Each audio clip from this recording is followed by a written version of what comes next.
Welcome. Welcome, everyone. I'm Maureen O'Connor, president of Palo Alto University. Palo Alto University is dedicated to addressing pressing and emerging issues through research and training in the fields of psychology and counseling.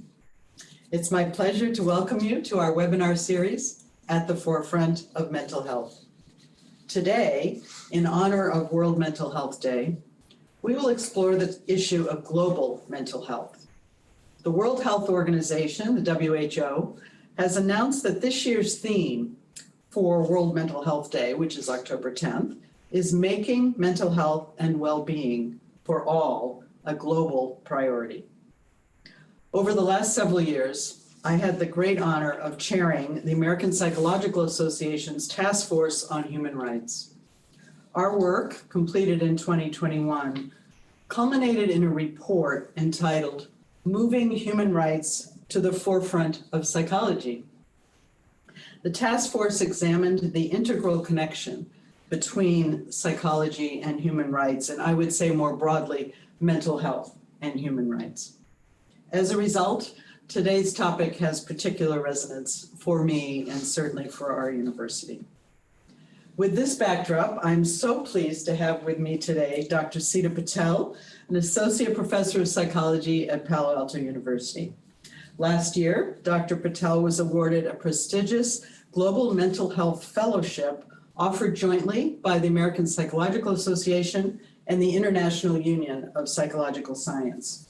This fellowship provides a one-year opportunity for a psychologist to contribute to the work of the World Health Organization in the Department of Mental Health and Substance Abuse. Dr. Patel also leads Palo Alto University's Culture, Community, and Global Mental Health Research Lab. She's an expert scholar, an amazing classroom instructor, and a beautiful mentor and advisor to PAU students. For over 15 years, she's been engaged in mental health research with immigrants and refugees, and in recent years has been involved in various projects that promote mental health for the world's most vulnerable populations. Dr. Patel, thank you so much for joining us today. Thank you, it's my pleasure. Welcome, everyone. Would you tell us a little bit about your background, how you became interested in the field of global mental health and in this humanitarian work? Yes. Well, I think I've always had an interest in immigrant and refugee populations, so that's sort of where I started, and just culture and cultural differences in general. I grew up in a multicultural family. I saw various members of my family leave countries because of political instability and violence and move to new places and have to create a new life. So I've lived that, sort of witnessed that experience of seeing people move from settings like that. And then I studied clinical psychology at UC Berkeley, and I was mentored by someone named Rona Weinstein, who is both a clinical and a community psychologist. And basically what that means is sort of thinking about pathology, not just from an individual, but thinking about context and how important context is in shaping somebody's mental health. And also really integrating community needs and voices into the research. So she was a big proponent of community-based participatory research and really forming empirical questions that help communities, that involve communities' input, rather than just like a top-down kind of scholarship. So during graduate school, I started working with a set of public high schools, the International Network for Public Schools. I was teaching at NYU at the time, and this woman, Carolina Suarez Orozco, was there and connected me with these schools. And so for 15 years now, I've been doing various collaborative projects with those schools. And I think doing that research with refugee kids really started getting me more and more interested in what were their experiences in the countries of origin before they moved. And a lot of them had trauma histories and came from places where there was a lot of violence and instability. And so in addition to the refugee work, once folks had come here, I started becoming interested in working in spaces where there was limited mental health infrastructure, but greater need. So in those kinds of places that often send refugees, you know, how can we support that work? And the first time I got involved with global mental health was in South Africa. I worked at a place called the Human Sciences Research Council, and that really opened my eyes. I was responsible for doing focus groups with community leaders who represented different disability groups, one of which was mental health concerns. And it was sort of the first time that I found myself both being a complete outsider in terms of culture, language, everything, but I had this privilege of having the ability to kind of amplify their voices. And that really struck with me as something wonderful about our work and our type of job and just psychology research in general is you can kind of go into these environments where there's need and perspective and really kind of rich stories and information, and be a voice to project that more broadly. And honor it, really. Yeah. Is what you're saying, right? Yeah. You don't have the wisdom coming in and you're telling your wisdom to be, you're actually Exactly. learning. Yeah. And a lot of things that we learn are not, they're not written in any, you can't get them anywhere else.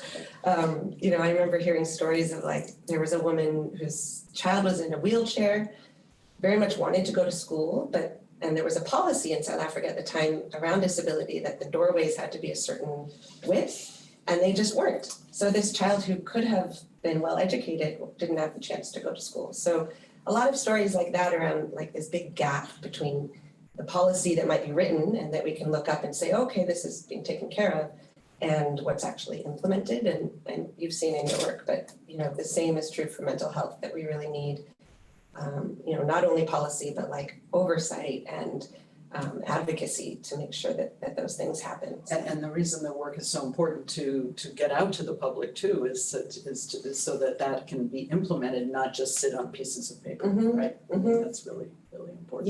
Yeah. That was like awesome. my first exposure to that work, and just hearing the stories also of stigma and misunderstanding around mental illness. And while I've been at PAU, I've done a number of projects that I'm excited to talk to you about today. Trying the sort of main theme is to try to reduce that gap, the gap between the needs and the available appropriate services. So most recently, and as you know, I've been working with the World Health Organization in that capacity. Yeah, so say a little bit more about that. Just say a little bit more about the fellowship, just briefly. Yeah, so the fellowship is, it's co-sponsored by the American Psychological Association and the International Association for Psychological Science. So these two organizations, basically support somebody to work from their home institution, but with WHO on work that they're doing. And they have a number of priority areas. So I think each fellow takes on a different area, and mine has been focused on humanitarian settings. Wonderful. So you've talked now a little bit about sort of the kind of work that you were doing in a number of these areas that built your interest and put you on this amazing path that you've been on. So let's think about the scope of global mental health and kind of some of the challenges. So you've said some of the opportunities. What are some of those challenges that you've seen? Yeah, well, in terms of scope, we know that 1 out of every 8 people worldwide has some form of mental illness. So that's a really huge percentage, almost 100 million worldwide. We know that anxiety and depression are most common, that those rates have risen worldwide in the context of the pandemic. And I think just what's so striking to me, again, coming back to this idea of a gap, which is something that the World Health Organization speaks about quite a bit, those numbers and then the number of people who have access or seek even treatment is so huge. So I think that's really one of the hugest challenges, and we know that challenge is even bigger in what's considered low and middle income countries. So often when we say global mental health, what's kind of insinuated in that is all the different kinds of contexts, and the mental health infrastructure in those different settings and countries varies greatly by income, basically by country. Resources attributed for these issues and Yeah. available resources to get past basic needs. Right? No, I can see that. So you talked about sort of global humanitarian, work and global crisis work. We're eager to kind of hear more about your work involving humanitarian crises and how to better respond to the mental health needs that arise. I mean, sadly, as we all know, every day, we're hearing about various crises. We've had a serious hurricane recently in this country. We have wars going on in various places. how can we better respond to the mental health needs that arise from the humanitarian crisis? And what do we mean by that? You know, because there's, you say there are 100 million people with mental health needs, that could be just an ongoing challenge, but how do we sort of think about a humanitarian crisis? Yeah, well, you know, one way to think about a humanitarian crisis is when there's a threat to the health, the safety, or the well-being of a whole community. So not just an individual, but the aftermath of a hurricane, as you said, or, you know, that would be a naturally occurring, in some ways naturally occurring disaster, and then sort of more man-made, like violence and war. But we know that the rates of mental illness and psychological distress is so much higher in those contexts. And so kind of coming back to how we might think about working in settings where there's less infrastructure, and of course in a setting with a humanitarian crisis, there's even less infrastructure. But one thing that comes to mind for me is work that I did a few years ago in Kenya, which is an interesting place to do mental health work. It's considered a middle income country, so it's actually well poised to advance and develop, and there's quite a lot of work being done there. And I was really fortunate to partner with the Africa Mental Health Research and Training Foundation. And my goal there was to support their work, but also to find a way for our students here at Palo Alto University to understand mental health disparities on a global level. So as you know, we have our diversity and community mental health area of emphasis here. And a lot of people are interested in reducing the gap, reducing the disparities, but their exposure is local. And so, of course, there are big gaps, there's stigma, there's access problems, but it feels really different in low and middle income countries. And I remember the first couple students who went there, they showed up on their first day to work at a hospital, and there literally was no space for them to work. And so they took a wonderful principle from community research, and they were just really flexible. And they said, okay, well, rather than go home, you know, they had been trained in like a formal go into an office, and there's a time and it starts and chairs ends. And have, you know. Totally, like just all of that. When we talk about infrastructure, literally like physical infrastructure as well as just time and everything. And they found their way under a tree in the shade, and people, this is what they told me, lined up and just saw them for as little or as long as they thought. And so that's like a really outside the box way to think about mental health when you've been trained in a Western model with evidence-supported treatment. And Under the tree model is not. And you know, I guess back to your question around humanitarian settings, that is just exponentially more important to be flexible and creative, and the needs are so much higher. I mean, it's so profound if you think about even where there is infrastructure, the gaps are significant. Well, one of the things I know the World Health Organization is very focused on, particularly I would say, I mean generally I think, but also in a humanitarian crisis, is how do you identify needs? How do you prioritize? So I know you've been doing some work around needs assessment for humanitarian crises. So say a little bit about that, and how do we figure out even how to prioritize and how to move forward? So that's a lot of the work I've been doing with the World Health Organization, and I think part of how I came to be interested in that, it's work they're doing, and so I wanted to support them, but also when there's been an emergency or a crisis, it's hard to know with really limited resources, what are the priorities? So I think that's one of the things, and you know, something I see in every project is all the different stakeholders and constituents in each project will have a really different idea of what the priorities are. And especially when the needs are so high across the board. And they may all be right. I'm right in the sense of right. I mean, yes. Yeah, absolutely. They are all right. So then it's a matter of how do we elevate mental health in some ways beyond what might be more readily apparent as a need. And one of the projects, when I first started working in humanitarian settings, was in the Central African Republic, and that was a largely USAID funded project. And we were relatively this small piece of, you know, a group of people doing research to demonstrate the efficacy of a mental health trauma program. And if you say that to folks who are trying to put food on people's table, it's like really not a priority. And I was really fortunate to work with Bill Froming, who used to be here at PAU, and we went there a number of times to really try to elevate mental health and the mental health needs there. And the Central African Republic is a place that doesn't make headlines in the same way that like Ukraine does as readily, or there are so many crises that are so important around the world, and a lot of them don't get as much attention as others.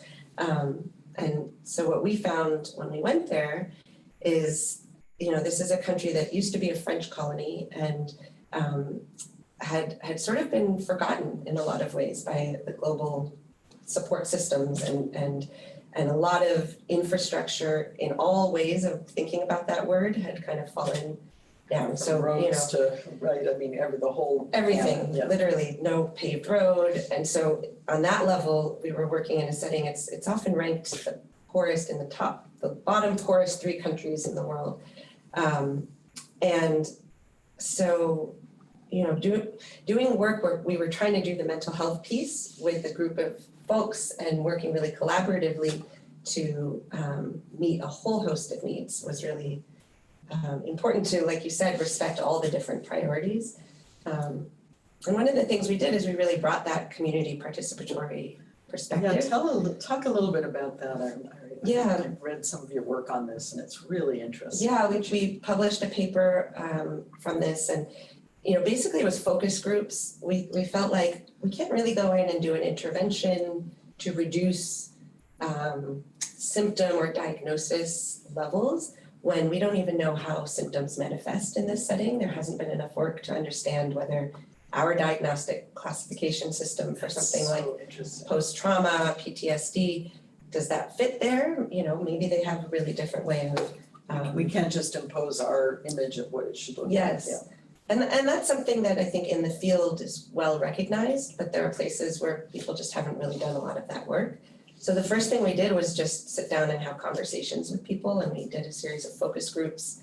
And really we just wanted to know, how do they think about mental health? How do they understand the link between the ongoing trauma and violence? It's a country where I would wager almost everybody has been exposed to some form of violence, either directly or indirectly. And we heard just heartbreaking stories of people really witnessing things that are outside of our day-to-day life, here in Palo Alto, and Yes. and they hadn't had a platform to share those stories.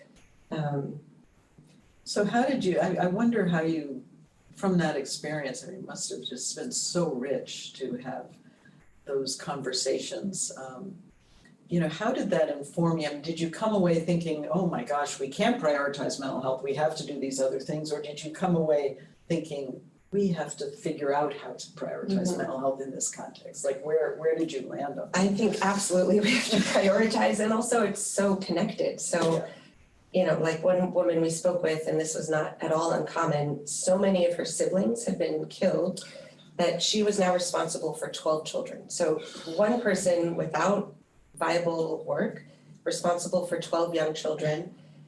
Her mental health, even just in that context and situation, regardless of trauma of having witnessed and had all these losses associated with the violence.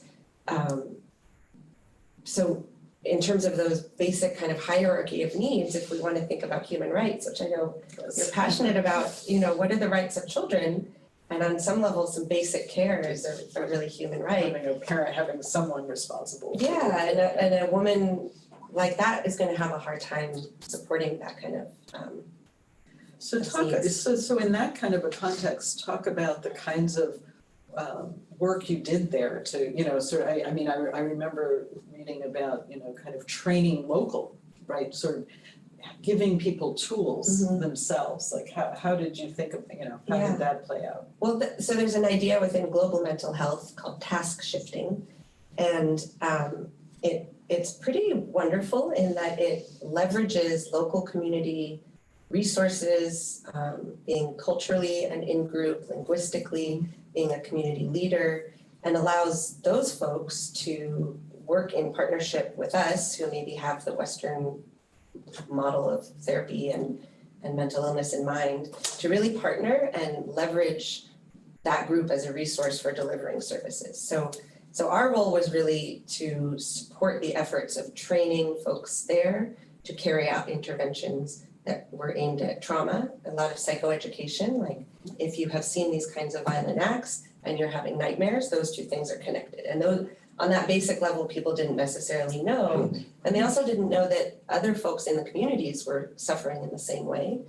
So what that we sense of isolation, just getting past that, absolutely, yeah. and what we found, which is just remarkable, is in just a 3-day program, we were able to show a reduction in symptoms related to post-trauma stress. So, And I mean, that is so I mean, honestly, that's a hopeful finding, I think.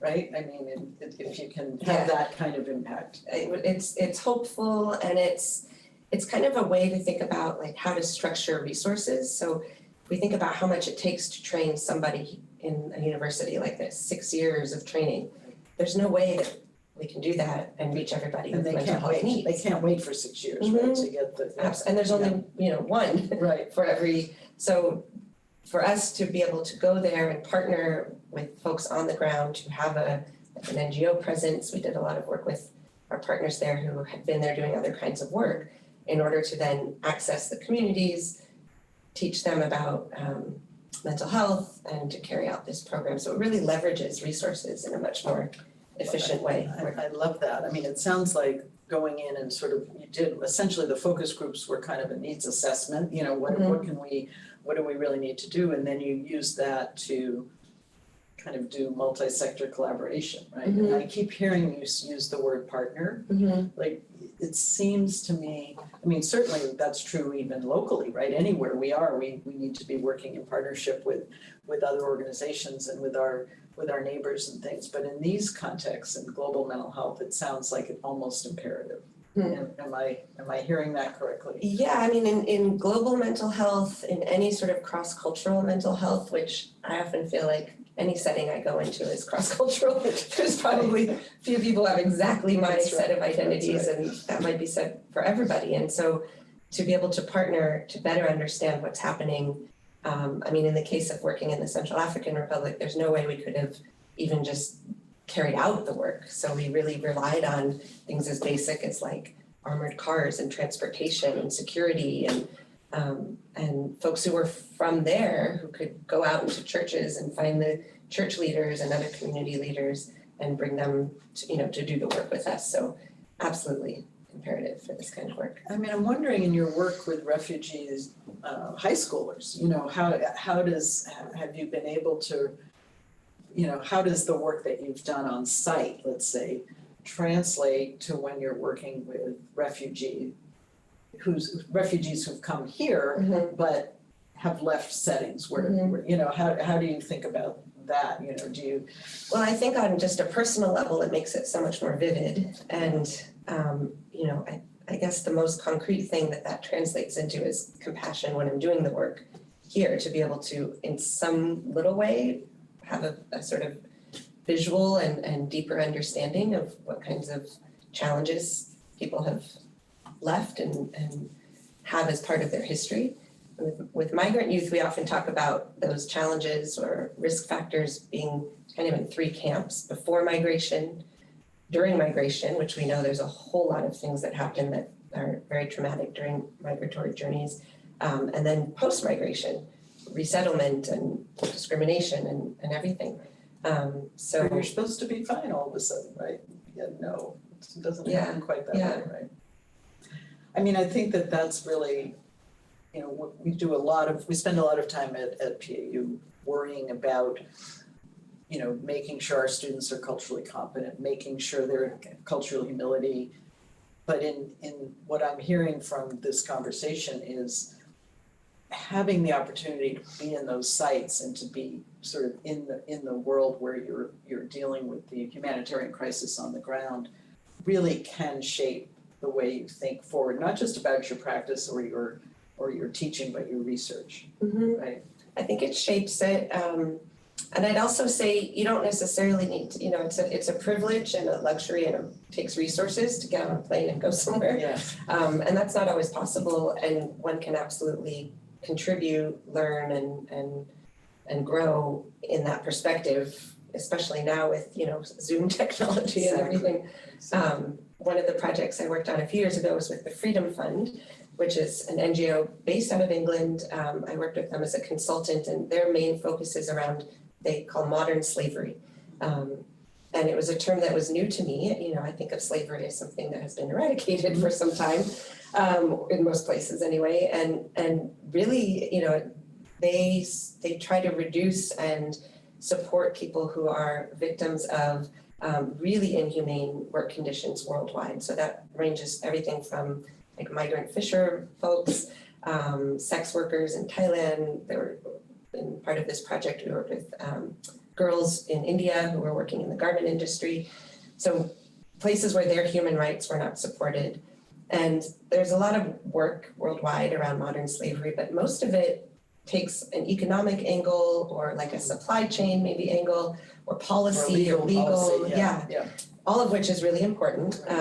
But absolutely in those contexts, mental health is relevant. And I really appreciated how the Freedom Fund was one of the first organizations to go out into a lot of spaces and be in the community, be on the ground in the field doing mental health programming. And so my work with them, though, I was able to do over Skype, and I felt like I was there interviewing, people who were carrying out services and community members and really kind of hearing what some of their challenges were. So even not being there, one can learn, I remember one story of, there were a lot of women in Ethiopia who were moving to the Middle East to be domestic labor. And then they would return. So it was kind of a shift. It wasn't like permanent migration always, but kind of going back and forth to earn some money and then come back. And a lot of times they would be working in really terrible conditions, and they'd return with a lot of psychological trauma and a lot of mental health symptoms that their families really didn't understand. And so on top of suffering from the post-trauma symptoms, they were also really poorly received because of stigma. And I think you asked earlier about challenges. I think stigma is one of the hugest, in our local communities and worldwide. And, so some of the work that the Freedom Fund did there was to really work closely with the families around psychoeducation and how can they understand the circumstances of the women who are returning and support them. So important. Yeah. I mean, the empathy and the sort of supporting the families of those with mental health challenges is also really a crucial piece of this work, right? Absolutely. So I guess what I would love to ask you about now is sort of in these multi-sector collaborations, when a crisis comes on and there's, you're trying to now work. What is the role of the psychologist or the mental health professional? How do you envision your role in that kind of multi-sector collaboration? Because I've come to believe, I think many of our audience would also, that we have to do that locally also. I think we have to work harder to train our students even to know how to work in that kind of setting, right? How to work in a collaborative setting, because that is what the problems are too complex, whether it's global problems or local problems, right? So how do you think about that? Well, maybe come back to that idea of being a voice, but not your own voice necessarily, or at least it's an integration, but to take in information as a researcher or as a clinician and to kind of integrate that with, our training and understanding of what is being said, how we might filter that through a mental health lens and understand it that way, and then to be able to kind of amplify that. And I know we've had conversations about advocacy and how important that is. And so part of it is just that, to advocate for mental health, to be considered and to even be at the table. Absolutely. Right. And, I think that exists at the most individual level with folks that you might have a conversation with in a community setting, all the way up to the highest levels of, policy and where we direct our resources. There's really a disparity in terms of how mental health is viewed and understood, and that stigma exists at all those levels, and misunderstanding. I was I just thought of this girl at the Oakland International High School where I've done some work, and I think I was there giving like just a professional lecture about my job to high school kids. And one girl raised her hand and she said, so mental illness, is that something that can happen to young people too, or is that just for adults? And that question just always stays with me, that lack of understanding. Nobody, and it's something that happens to the. it wasn't something she'd ever considered. And these are at these schools, they're all migrant kids, all in the middle of, newcomers, in the middle of acculturation, and most having experienced some kind of trauma of one sort or another, even just the trauma of leaving a place and moving to a new place. So that, that I think that your question around what can we do is just on an individual level and even on a bigger level to just make those points of clarification for people. Well, and just make it part of the conversation, right? Part of our regular conversations, not something that you only talk about when there is a crisis, right? That we're constantly thinking about how to amplify people's mental health and well-being. And I think unfortunately, sometimes that happens more readily when it's really dire. Yeah. One of the projects that I worked on with the World Health Organization was around suicide prevention. Yes, I was going to ask you about that. They put out a lot of kind of tools different from what we might typically come across as psychologists, not a research paper, not a therapy per se, but a tool. And so a document that really is like accessible and tangible for folks who are doing this kind of field work. And we know that suicide rates are through the roof in humanitarian settings.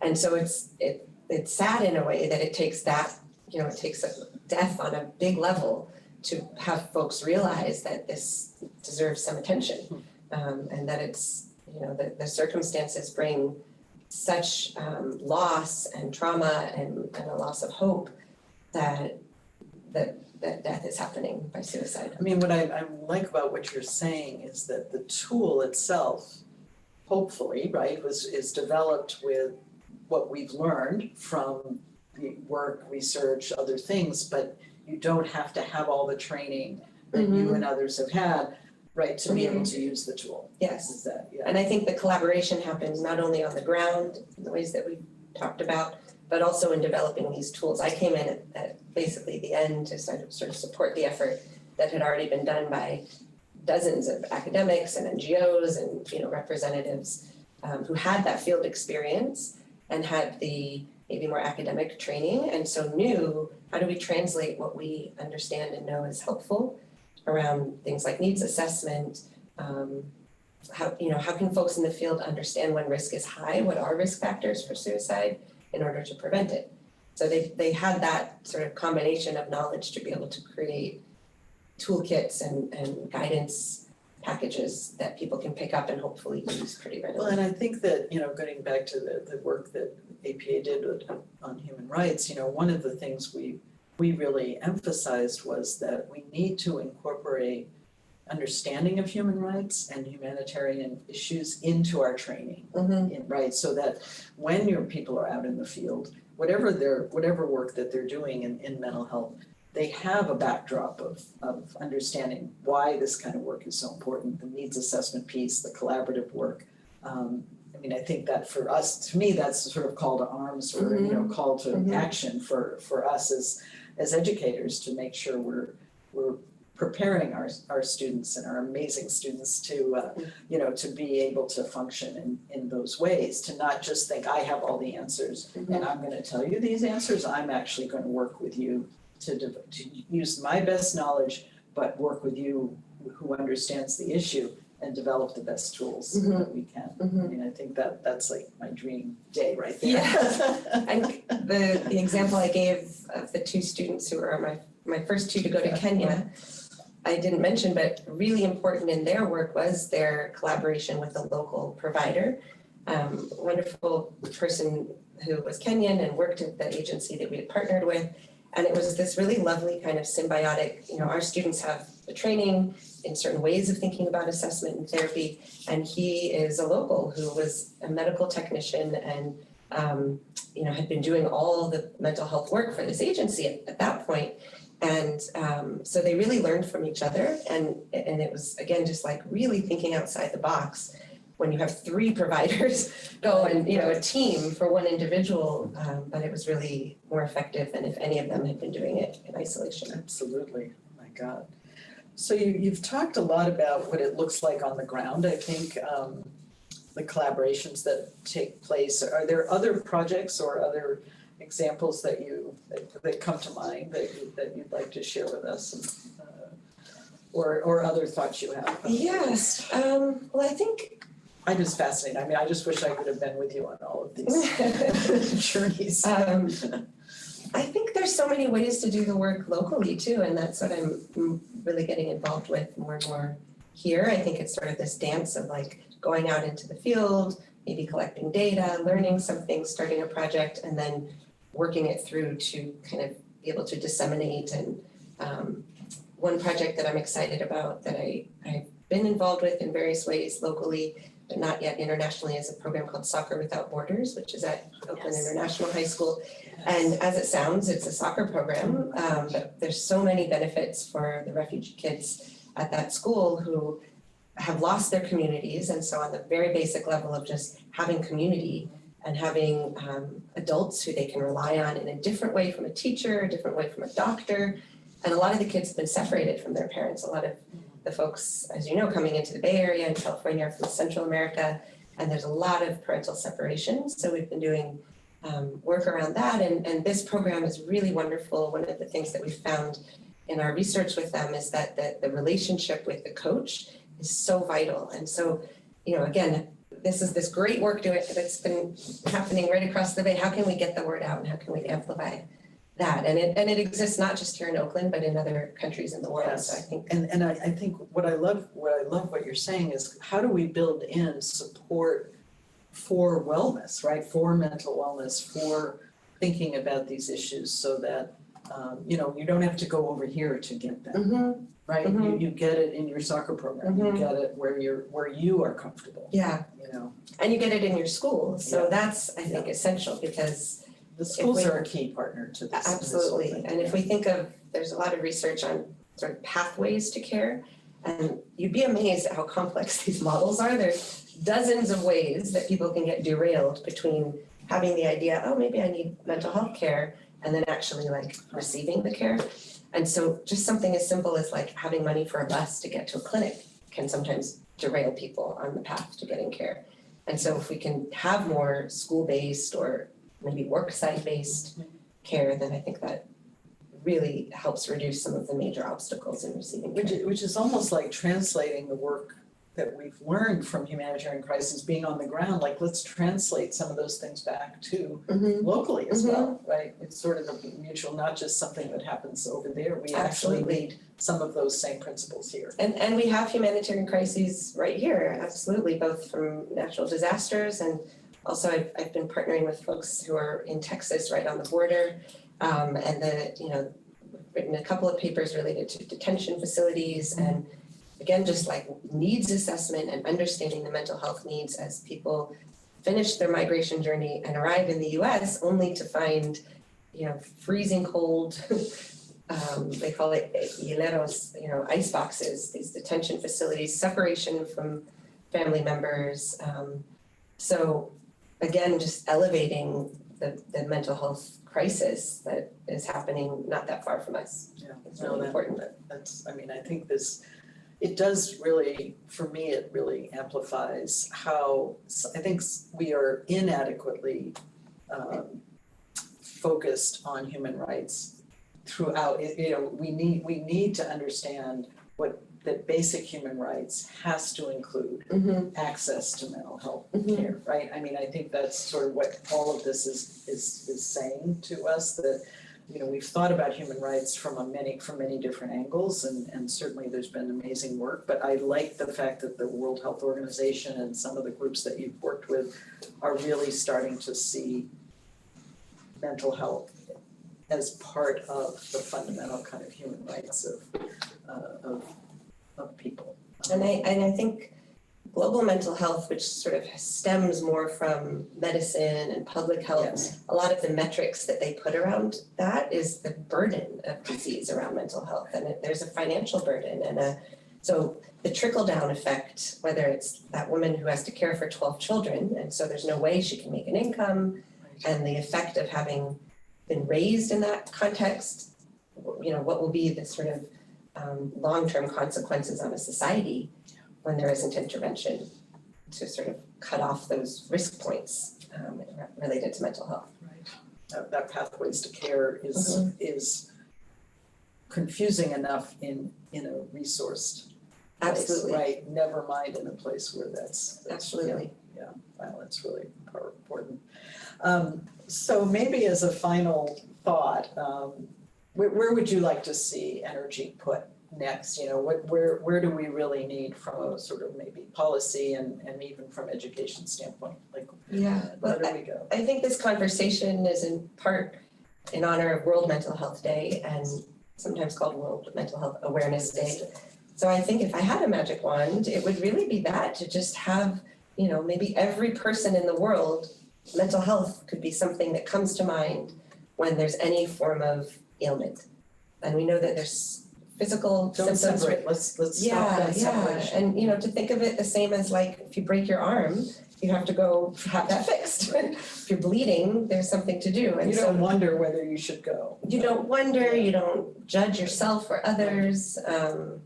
And so to really elevate it and put it on par with those kinds of concerns would be my magic wand. Well, if I had one, man, I'd give it to you. That sounds wonderful. Well, thank you so much, Dr. Patel, for this wonderful and informative conversation. So we have a few minutes left for questions. All right, you talked about the importance of receiving of community collaboration to direct future research and interventions, which is a big part of what I love about your training and your experience. So what are some trends that you're seeing that the community is asking for right now? Well, I suppose it depends which community we're speaking about, and there must be a range. I think locally, one trend and something that's so important is language consistent services. So if you think about just a barrier and something that can really turn people off when they come to care, people express themselves in their native language in a completely different way than learned language, or maybe they don't have a second language. And so our program here that does training with psychology students to do therapy in Spanish is so important. And I think we really need, to talk about a call to arms.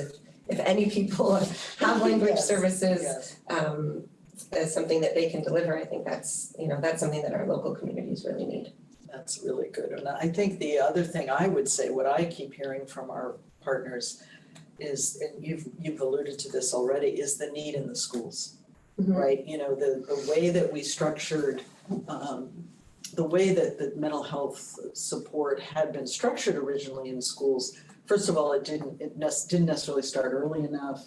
I think our schools have done a tremendous amount of work. Credit to our local schools in particular. But I think we need to partner with the schools in more consistent ways to help, not just focus on crisis, right? When students are in crisis, but how to make regularizing the care. Right? Absolutely, and if you think of the opposite end of crisis, we might think about prevention, which is always hard to kind of prove, right? We don't know that an intervention or preventive intervention necessarily makes an outcome happen or not happen, but I would argue that absolutely if we can put resources toward prevention, that's more cost effective ultimately than waiting for a crisis, which then requires so many more resources. I was thinking, as you were saying that, I don't know why this flashed into my mind when I was in elementary school. Every year we had hearing tests. Right? We need to, whatever that equivalent is, right? A screening, do a screening mental health screening every absolutely. year for children. And our local schools, the wellness centers are really understaffed right now, really underfunded. Support them. The magic wand has a few extra things. Yes, a few extra things. We have a question which I'm so pleased to see. Will it be helpful nationally and internationally to help migrant kids, migrant groups, those in humanitarian crisis? I think yes and no. I don't think there's a simple answer to that.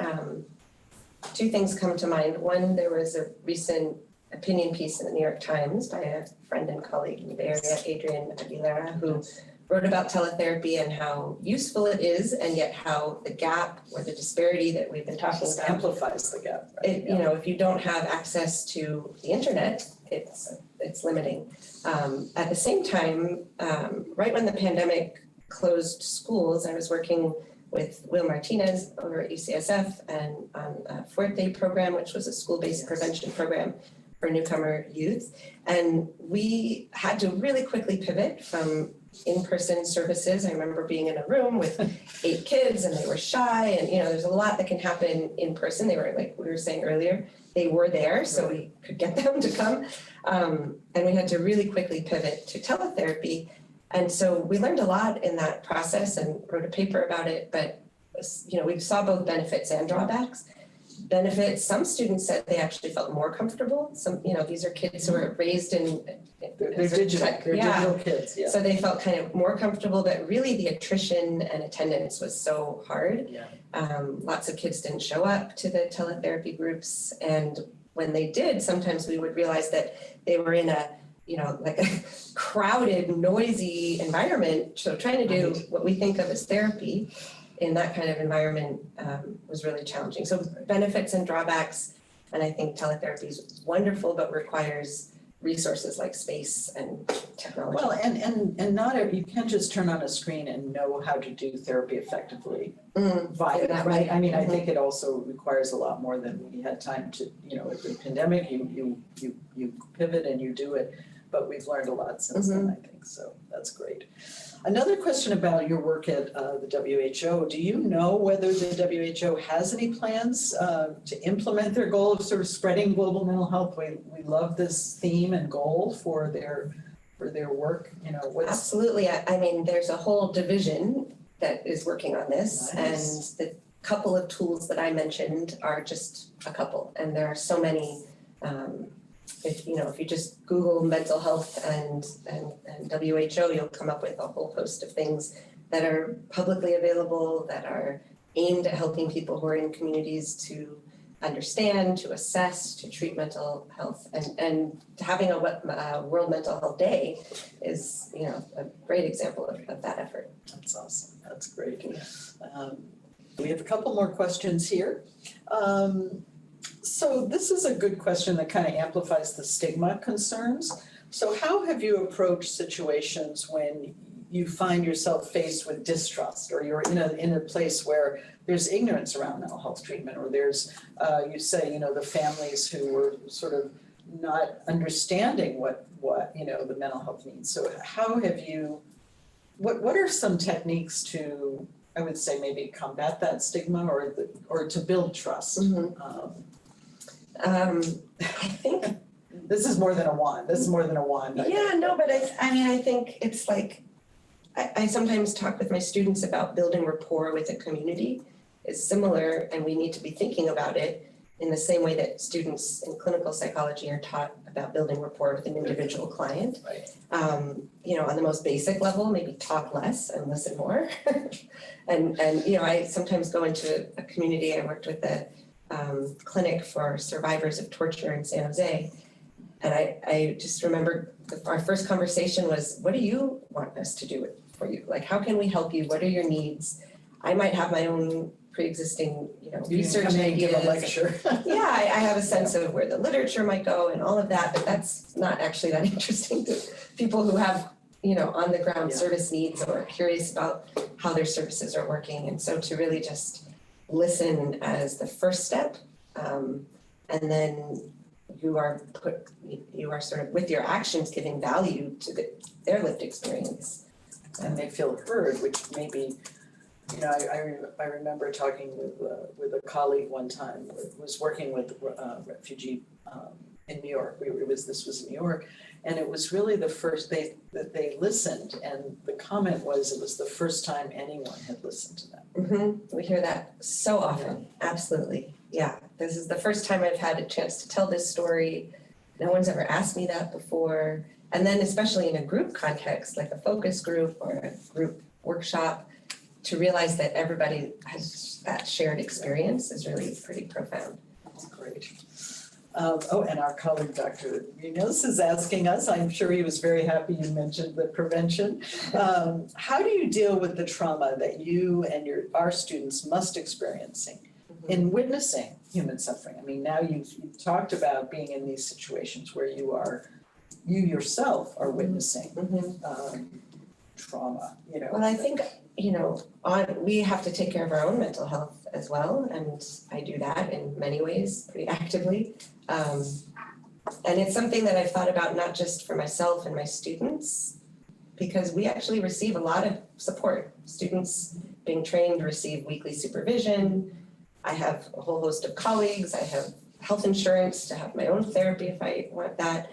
But where I see that issue come up is where we do the task shifting approach and train community leaders in settings where there isn't that infrastructure of support, like the Freedom Fund work. The folks who had been doing the service delivery really were having a hard time and were incredibly burned out. And so one of the recommendations that we gave was not just to do the training and then send them on their way to do this really difficult work. They're really the front lines hearing these stories much more than I am. But they need ongoing support, supervision. So it takes more resources, but it prevents that burnout and that sort of what's called vicarious trauma, the trauma that one can feel just by being exposed to. Yes, and that also emphasizes the importance of group coming back together, right? For people who are doing this work, providing a space, a safe space with people who can also provide answers, right? Coming back so that you can ask questions. This happened in the field. How do I handle this?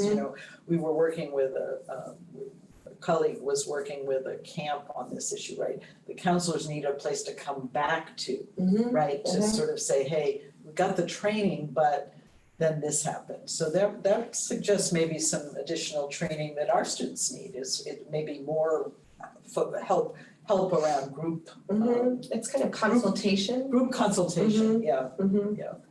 Um, That might be something we can work on. All right, let me get back to our questions. So has working in other countries or with non-Western models of mental health treatment caused you to identify aspects of your Western practice that you wish were different? A great question, and I don't know about wish were different, but I think the field has really moved in a direction of being much more open. Whether we wish it or not, we've got to go. But also just different. I think the question is getting at, there are lots of ways to heal. And I don't think I mentioned it earlier, but one of the programs that we did in Kenya was to support work training traditional healers, traditional birth attendants. Those were the folks who the Kenyan communities were going to for their work, for their when they had an issue, a problem of any sort. Similar with religious leaders, right? Yeah. And so again, it's that partnership, because we can say, well, here's how we understand mental health, but the things that we learned from them were really different. So we can't only see our models as the ways that people can heal, and we have to kind of integrate the two.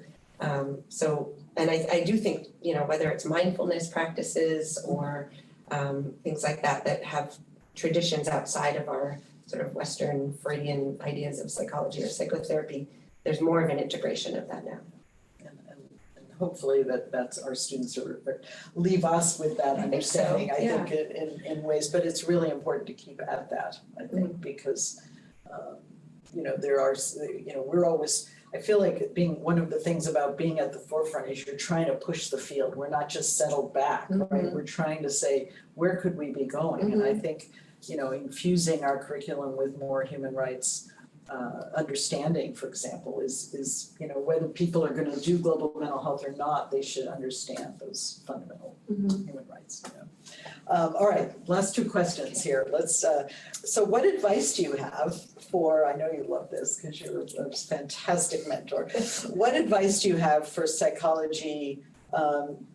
Clinical or non-clinical graduate students to get involved, especially maybe non-clinical, like to get involved in or tailor their careers toward global mental health? Do you have to have clinical training to do that work?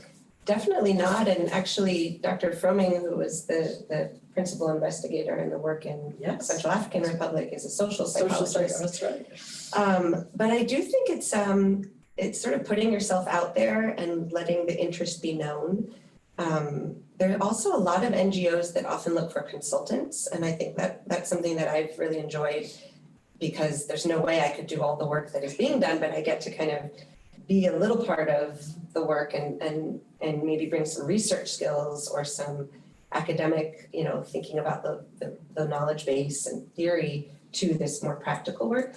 And those NGOs often have postings for consultancies, so I would say, one thing to do on a practical level is just kind of get online and see what's out there in terms of maybe smaller opportunities to leverage skills that you have that can then be applied in maybe less traditional settings than. Yes, I mean, the research skills, the research, also places, many of these NGOs need help with their evaluation practices, their research practices, right? That could be any field of social science that gives you that kind of training. So that's another way to potentially get involved, is to be on the research side, right? Yeah, absolutely. You can lead a focus group without being a clinician, right? So that might be another way. That's great.